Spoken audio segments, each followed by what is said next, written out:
गणानां त्वा गणपतिगुं हवामहे कविं कवीनामुपमश्रवस्तमं ज्येष्ठराजं ब्रह्मणां ब्रह्मणस्पत नः शृण्वन्नोतिभिः सीदसादनम्।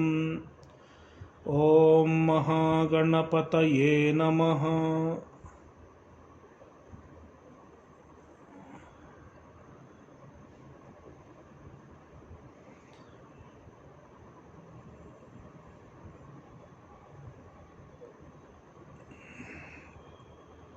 ॐ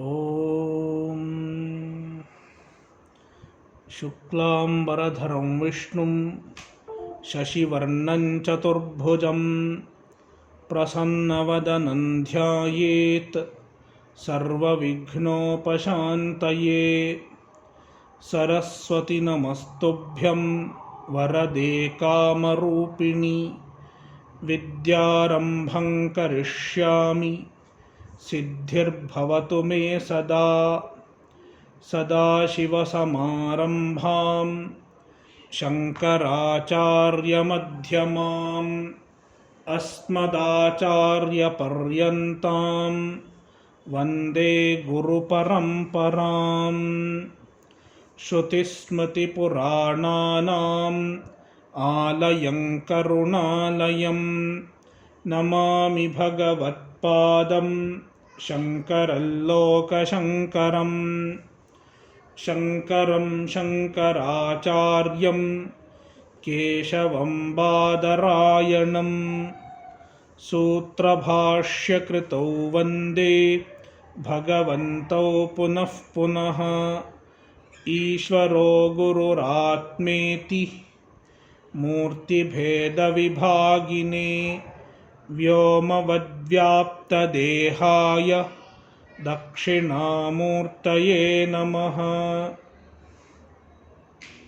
वसुदेवसुतं देवं कंसचाणूरमर्दनं देवकी परमानन्दं कृष्णं वन्दे जगद्गुरुम्। भगवद्गीता अध्याय 2 श्लोक 49.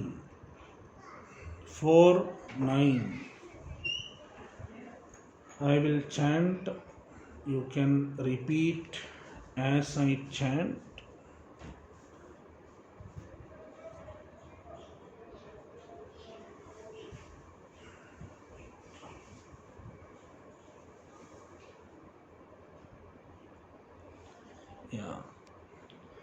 दूरेण ह्यवरं कर्म बुद्धियोगात् धनञ्जय। बुद्धौ शरणमन्विच्छ कृपणाः फलहेतवः।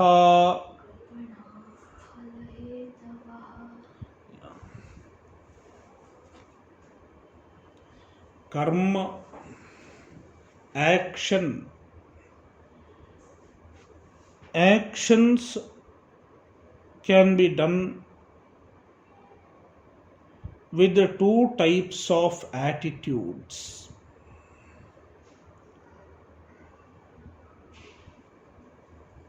One attitude is the attitude of a worldly person. When a worldly person performs karma, he thinks of the material end that the karma might produce as a result of the action. Such actions are called sakama karma. the karma performed with a material end in view, a material gain in view, is called sakama karma. There is another attitude possible. It is the attitude of a karma yogi. A karma yogi, when he performs the karma, he does not do it with a material goal in view. Instead, he performs karma for the sake of his own spiritual growth, for attaining purification of mind as a worship of Ishvara. When the karma is performed with such an attitude, it is called nishkama karma. It is also known as karma yoga. Nishkama karma is karma yoga.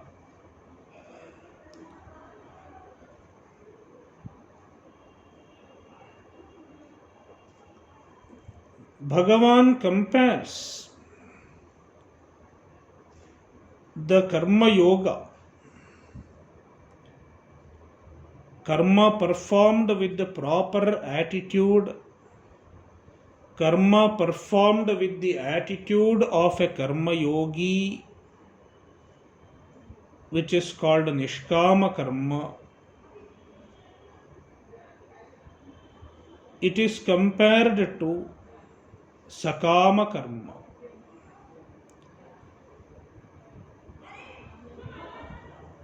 Sakama karma is far inferior compared to nishkama karma. Thus, Bhagavan glorifies the nishkama karma. Bhagavan glorifies the karma which is performed with the attitude of karma yoga. Durena hyavarang karma buddhi yoga dhananjaya. He Dhananjaya, O Arjuna. Dhananjaya is a name of Arjuna. O Arjuna, buddhi yogat karma durena avaram. Buddhi yogat. Buddhi yoga means karma performed with the attitude of a karma yogi.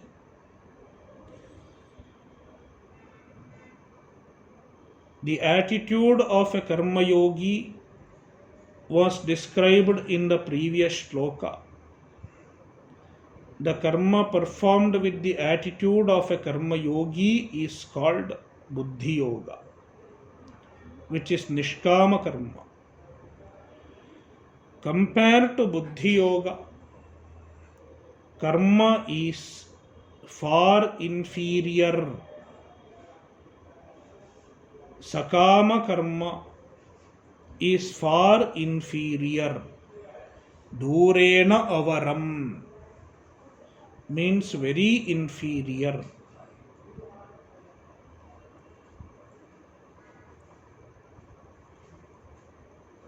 When we perform an action with a desire, with a material desire, with a material goal in view, then the result of that kind of a karma is going to be limited and temporary. Because any material gain is limited and temporary.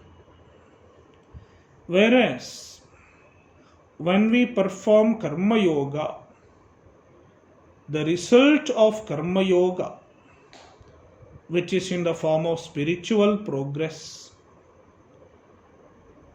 it is not temporary. It is long lasting because it brings about permanent transformation within ourselves.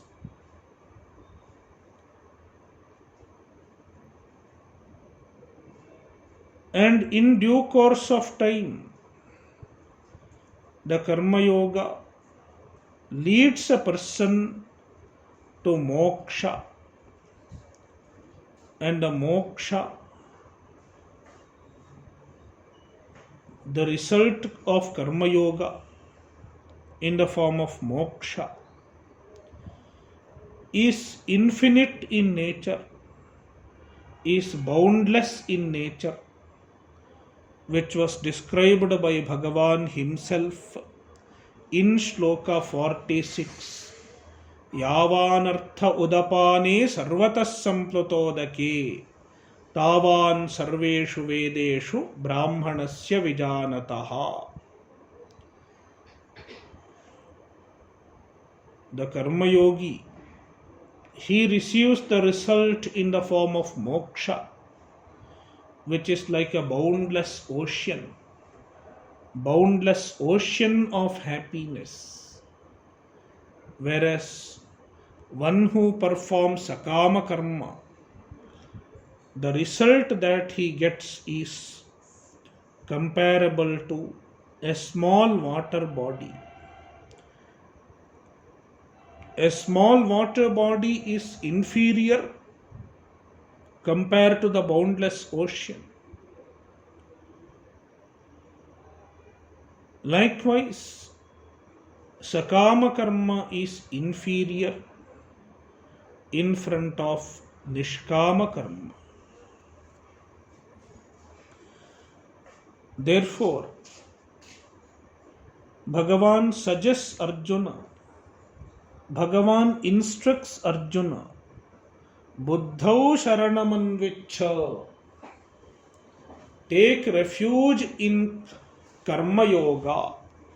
Buddhau means karma yoga buddhau, samatva buddhau, the attitude of a karma yogi. Sharanam anvichha, take refuge, means take to karma yoga. When you are performing the karma, do it as karma yoga. Do it with the Ishwararpana buddhi. Because the people who do sakama karma, the people who do karma with the expectation of result, they are kripanaha, kripanah phalahetavaha. Phalahetavaha means the people who do karma for the sake of phala. People who do karma for the sake of material gain, they are kripanaha, they are lowly, they are not wise enough to seek moksha. They are not wise enough to seek the greatest gain that the same karma can lead to. When we have an option for the same price, if we can get two types of products, one is less valuable and another is more valuable. One is going to give us greater happiness, whereas the other one is going to give us lesser happiness. The price we are paying is the same. Then a wise man will go for the one which has greater value, which is going to give us better return in the long run.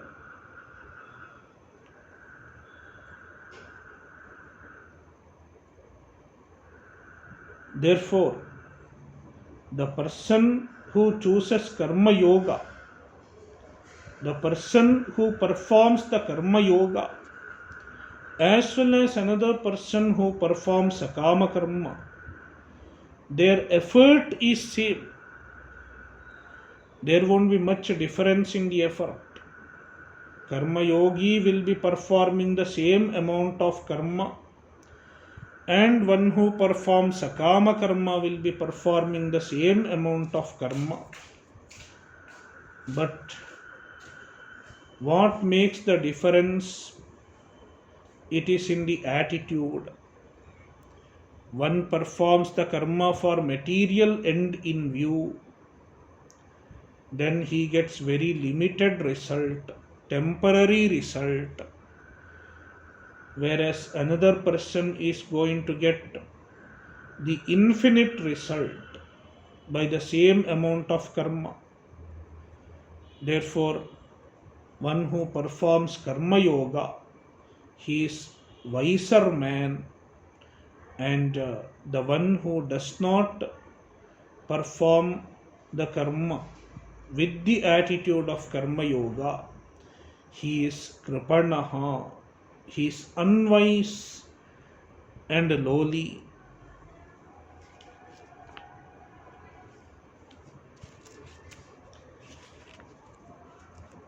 Shloka 50. Buddhiyukto jahatiha ubhe sukrita dushkrite tasmad yogaya yujyasva yogah karmasu kaushalam.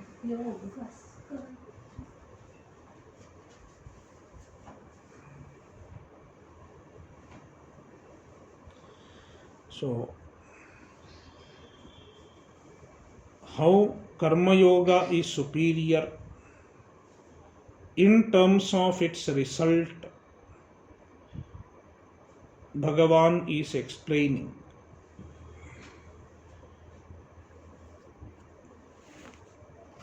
Contrasting it with sakama karma. When we perform a sakama karma, we get the result. We get two types of results. One is the visible result, which is called drishta phala, the visible result of a karma.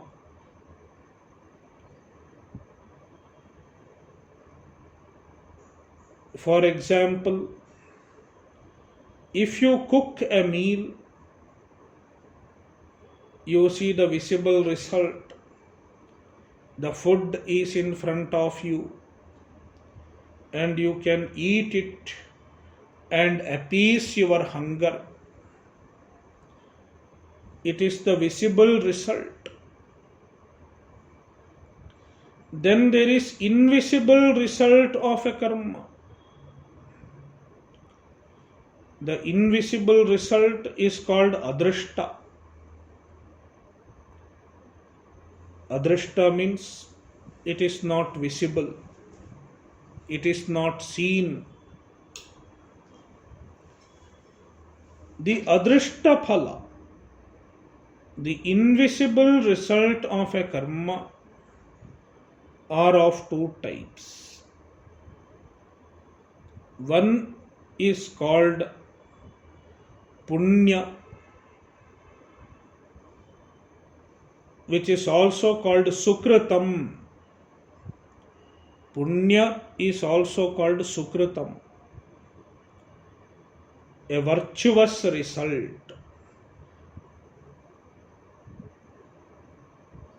And then there is something called papa. Papa is also called dushkritam, an undesirable evil result. Sukritam and dushkritam, which is also called punya and papa.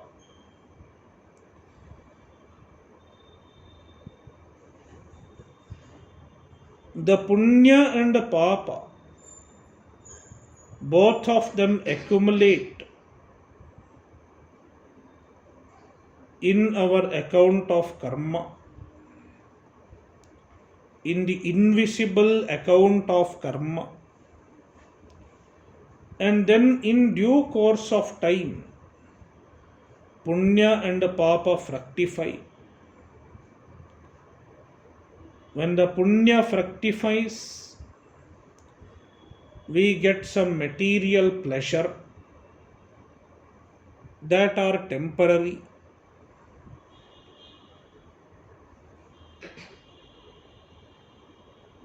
Likewise, when the papa fructifies, when the dushkritam fructifies, we get some painful experiences that are also temporary.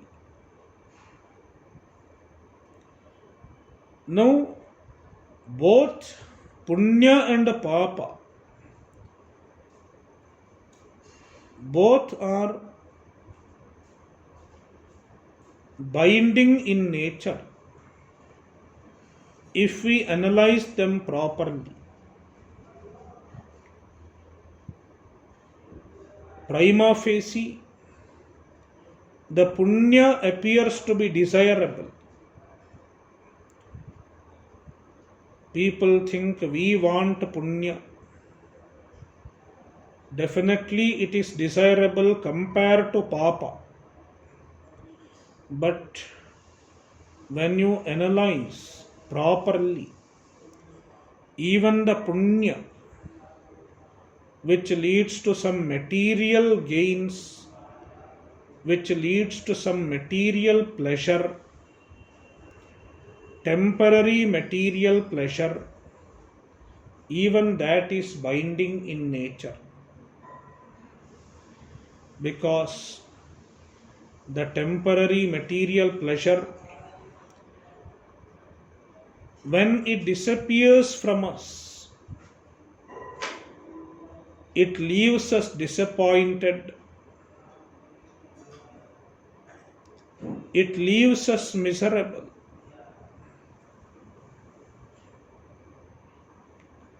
I was happy, I had good time, now it is gone. Therefore, anything temporary, whether it is pleasure or pain,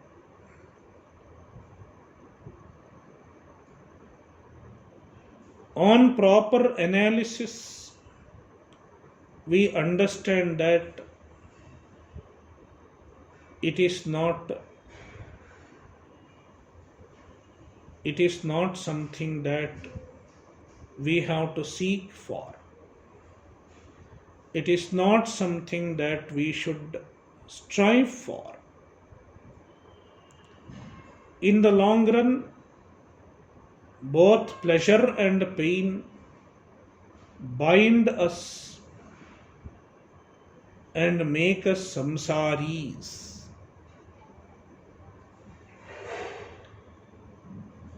Keep us entangled in samsara. Bind us into samsara. Therefore, when we have understood properly both punya and papa deserves to be avoided,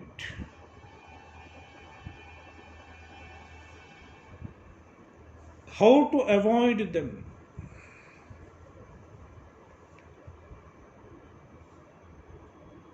The way to avoid punya and papa is to perform the karma with the attitude of a karma yogi. Bhagavan says, Buddhi yukto jahatiha ubhe sukrita dushkrite. Buddhi yuktaha, one who is endowed with buddhi, one who entertains the attitude of karma yoga in his mind while performing the actions. Iha ubhe sukrita dushkrite jahati. He is free from both sukrita and dushkrita. He is free from both punya and papa. He does not accumulate the punya and papa which lead to the temporary experiences of pleasure as well as pain. The karma that he performs do not accumulate punya and papa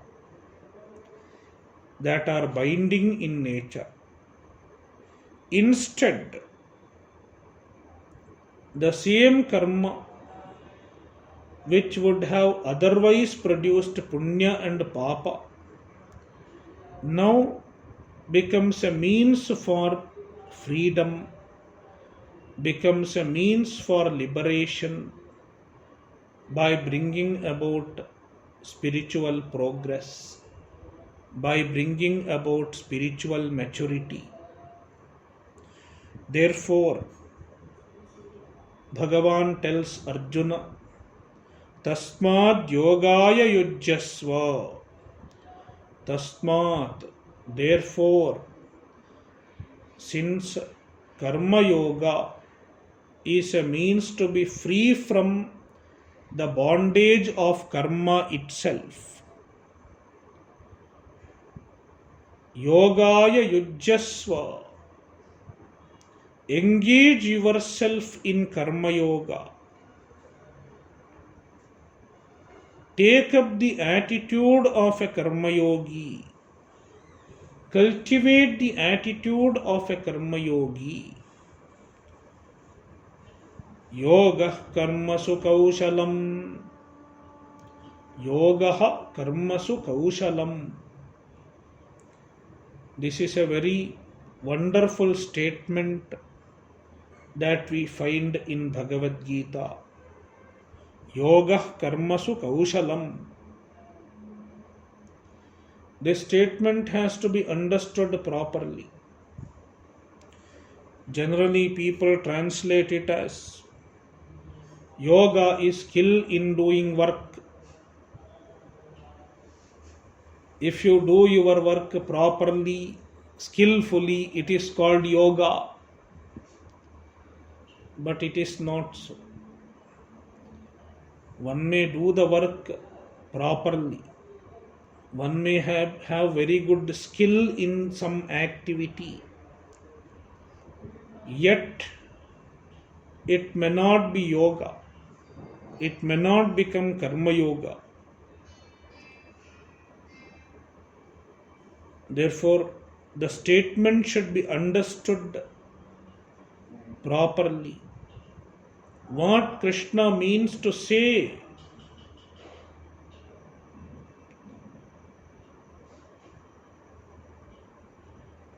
Karma is generally binding in nature. By nature, karma is binding. How binding? by producing punya and papa, by producing sukritam and dushkritam. Karma is binding.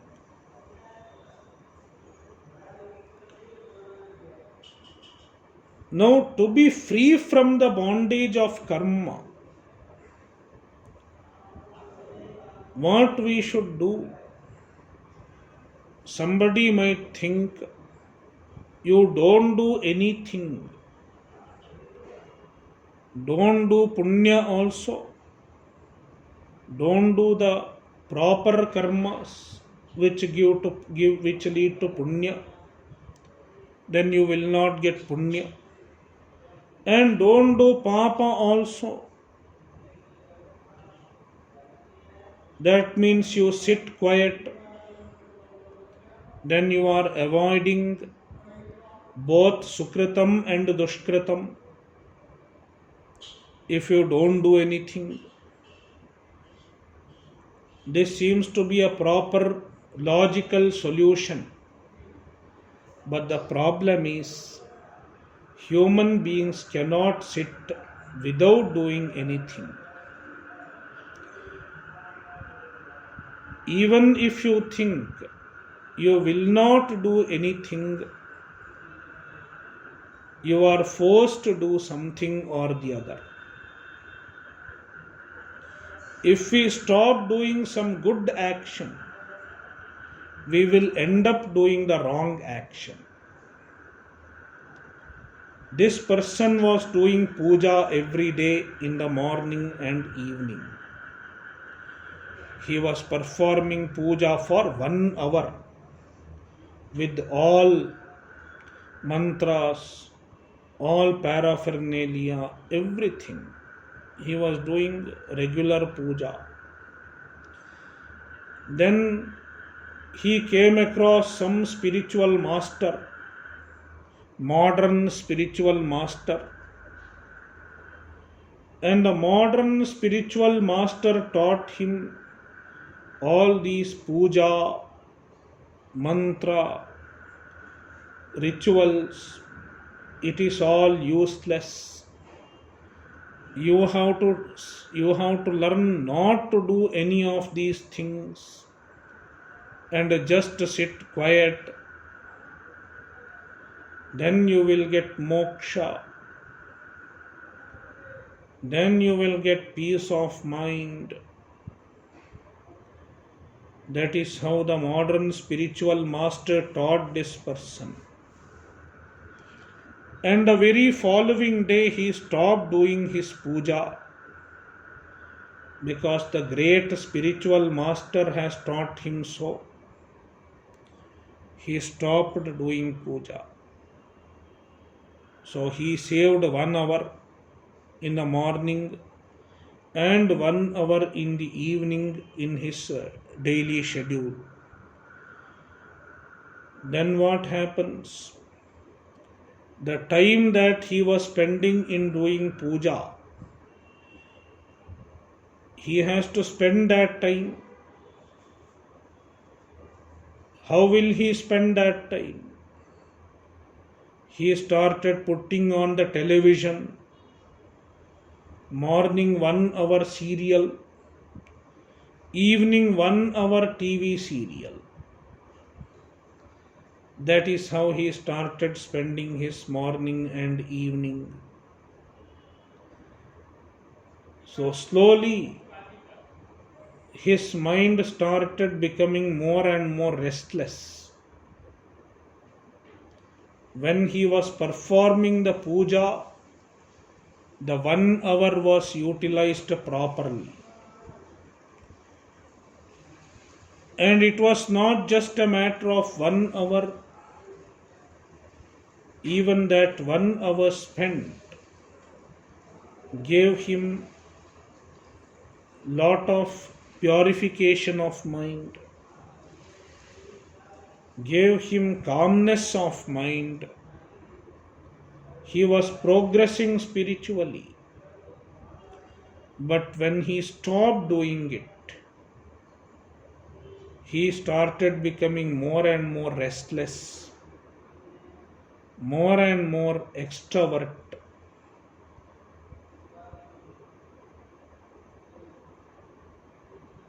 Therefore, not performing the action is not the solution. Instead, the solution is to perform the action with the proper attitude. Therefore, tasmad yogaya yujjasva. Do the karma with the proper attitude, with the attitude of yoga. What is the attitude of yoga?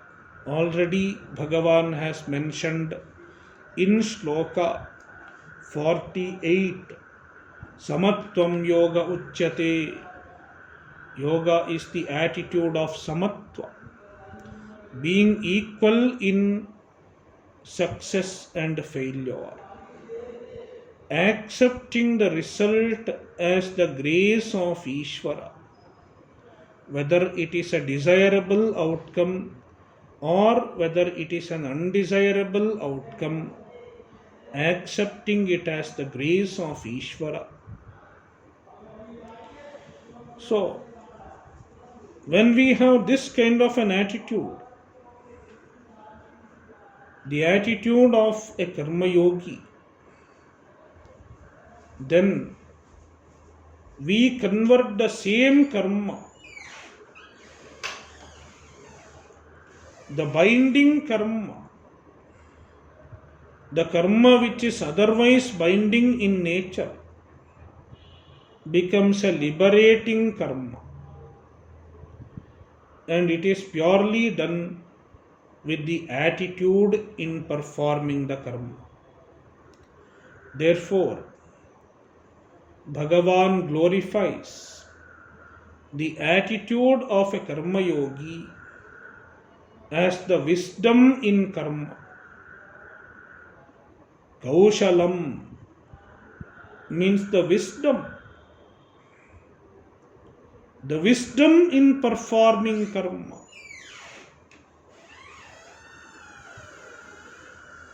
Karmasu kaushalam,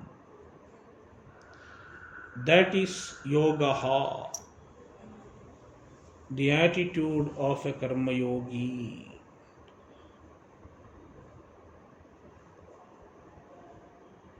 Because a karma yogi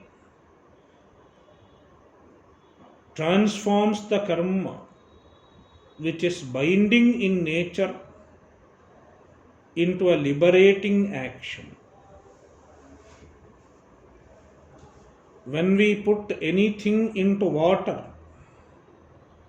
it drowns. When we put a metal in water, the metal drowns in water. But with the same metal, if we make a boat, giving it a proper shape,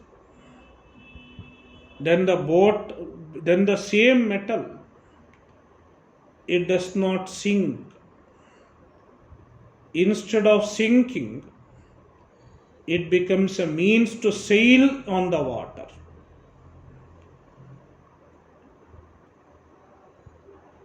The same metal will float on water, and not only it floats, it can make so many other objects float and cross the water, reach the other shore of the river.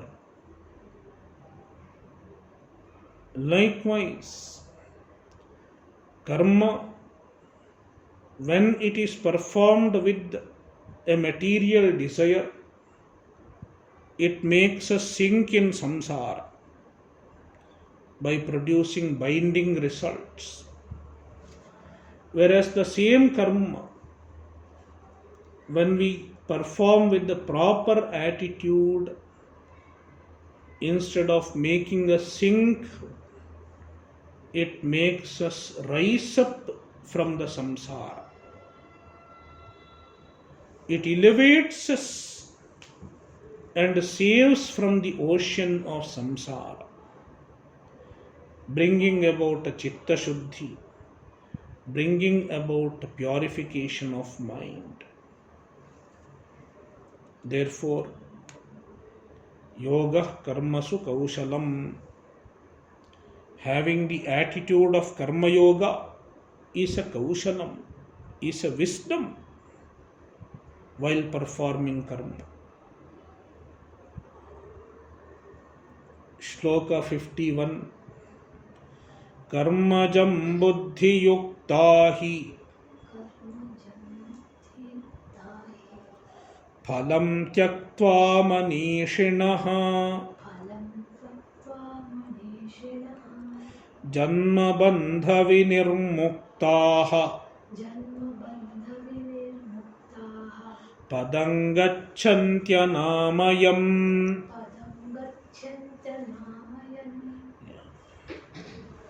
So, Bhagavan explains how karma yoga leads to moksha in due course of time.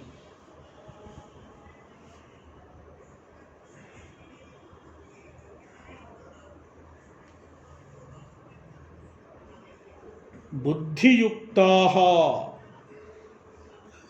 those who have buddhi. Here buddhi means the attitude of a karma yogi. Siddhya siddhyo samo bhutva samatva buddhi,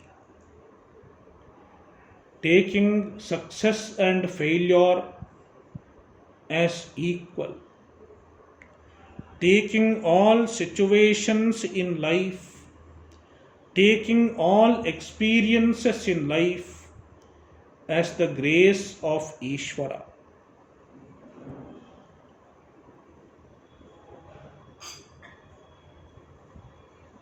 Buddhi yuktaha, the people who are having the buddhi, the attitude of karma yoga, they are called karma yogis. Karmajam phalam tyaktva, they give up the result of karma, means they are not bound by the punya and the papa that are the results of karma without having the attitude of karma yoga. A karma yogi is not bound by the punya and the papa. Therefore, he is free from karmaja phala, the result of karma. Manishinaha bhutva, and in due course of time, the karma yogi gets atma jnana. He becomes a jnani in due course of time, because the spiritual maturity that a karma yogi obtains, it makes him eligible for pursuing the atma jnana. And then when he pursues the atma jnana, he gets atma jnana successfully. Then he becomes a manishi. Manishi means a jnani. He becomes a jnani. Then janma bandha vinirmuktaha, he becomes free from the bondage of janma. An ajnani is bound by janmas, one birth after another birth. Whereas a jnani, he is free from the bondage of janma he does not get one janma and another janma, janma after janma. A jnani does not get. He is free from the cycle of birth and death. Therefore, janma bandha vinirmuktaha, free from the bondage of janma. Padam gacchantyanāmayam, anamayam padam gacchanti. The jnanis,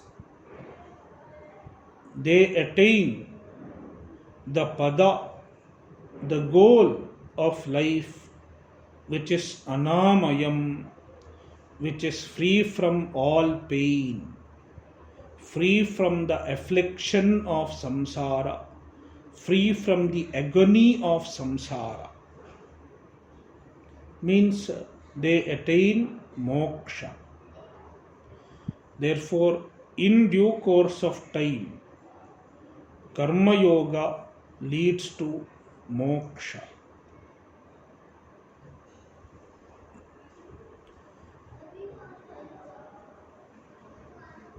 Shloka 52. Yada te moha kalilam buddhirvyatitarishyati tada gantasi nirvedam shrotavyasya shrutasya cha. Yeah. Bhagavan further explains how karma yoga leads to moksha. Karma yoga cannot bring about moksha directly. There are some people who think karma yoga can lead to moksha without the help of jnana. But it is not true. Karma yoga cannot lead to moksha independently and directly. Instead, karma yoga leads to moksha by facilitating jnana. Therefore, karma yoga is a stepping stone towards moksha. Karma yoga is a preparation towards moksha.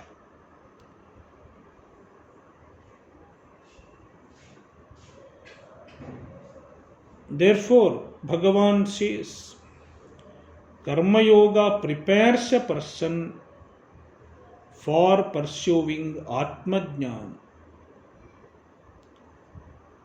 The direct means for moksha is Atmajnana or Brahmajnana. There is no other direct means for moksha. Jnanadeva kaivalyam tameva viditva atimrityumeti nanyah pantha vidyate yanaya.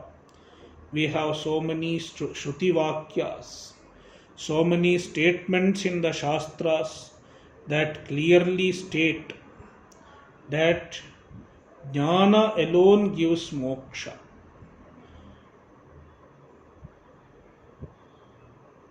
Then what is the role of Karma Yoga?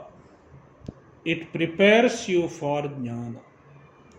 And how it prepares you for Jnana, Bhagavan is explaining. Yadate moha kalilam buddhirvyatitarishyati. Karma Yoga brings about purification of mind, and the mind becomes purer. The mind becomes free from certain delusions. Moha kalilam, the impurity in the form of moha. Moha means subjectivity.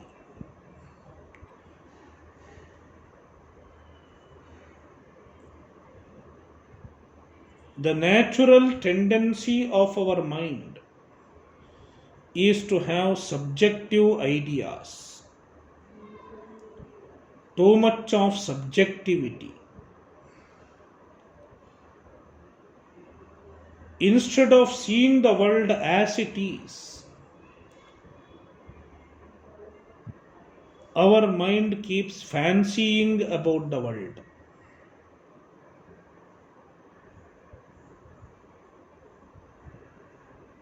Every object in the universe is temporary, and being temporary, it cannot give us permanent happiness. It cannot promise anything permanent, but our mind sees the world as promising, sees certain objects in the world as promising, and it starts seeking permanent happiness from various objects in the world. It is called moha. It is called delusion. It is a subjectivity because we are not in touch with the true nature of the object. We lose sight of the reality of the object. The object is temporary, therefore it cannot give us temporary happiness. We lose sight of such a truth in relation to the various objects of the world. It is called moha, lack of objectivity or subjectivity while dealing with various objects in the world. As a result of karma yoga, certain amount of papa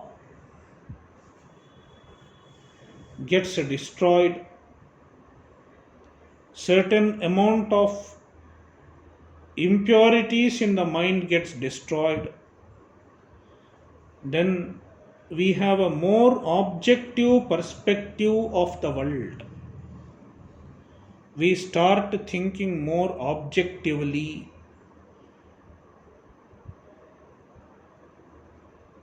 And that is maturity. Spiritual maturity lies in how objective we are.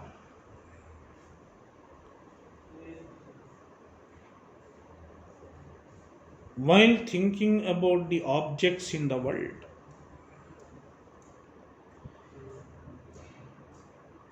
Therefore, the first indication of maturity is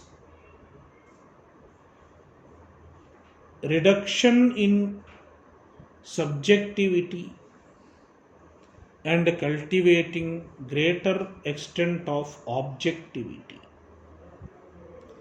Yada te buddhihi moha kalidam vyatitarishyati. When your mind becomes free from moha kalila, the impurity in the form of moha, the impurity in the form of subjectivity, subjective projections on various objects, like expecting permanent happiness from the world, etc.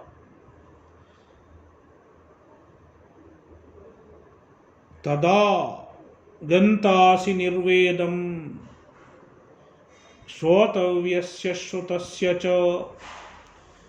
Then we cultivate vairagya. Nirvedam. Nirvedam means vairagya. Shrotavyasya Shrutasya cha Vairagya towards various objects in the world.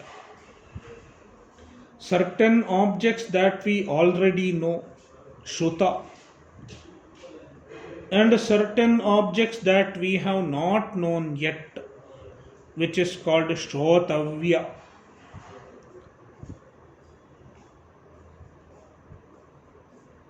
Sometimes one may have Vairagya towards the known objects, known devils. One is fed up with the known devils, but then there is an unknown angel, Shrotavya. One thinks that I will find an angel who is unknown.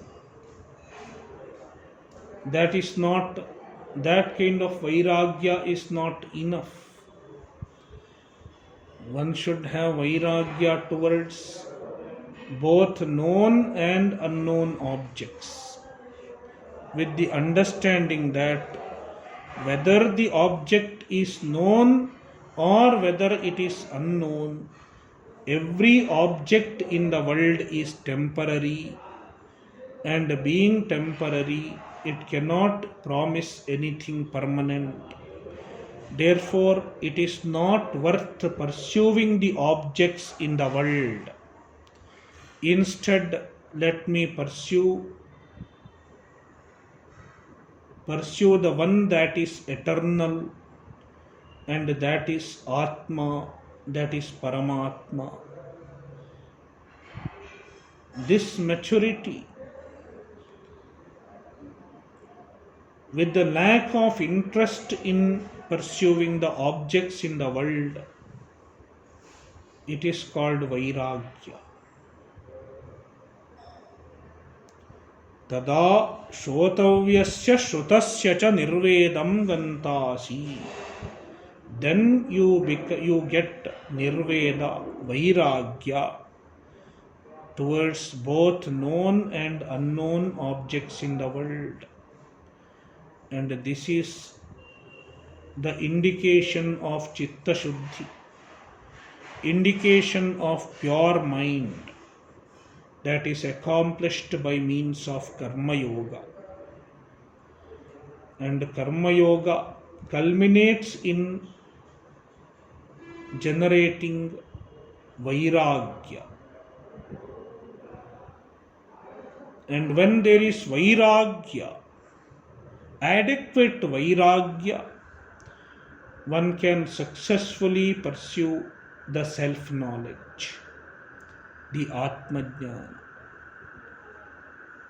Om Purnamadah Purnamidam Purnat Purnamudachyate Purnasya Purnamadaya Purnamevavashishyate.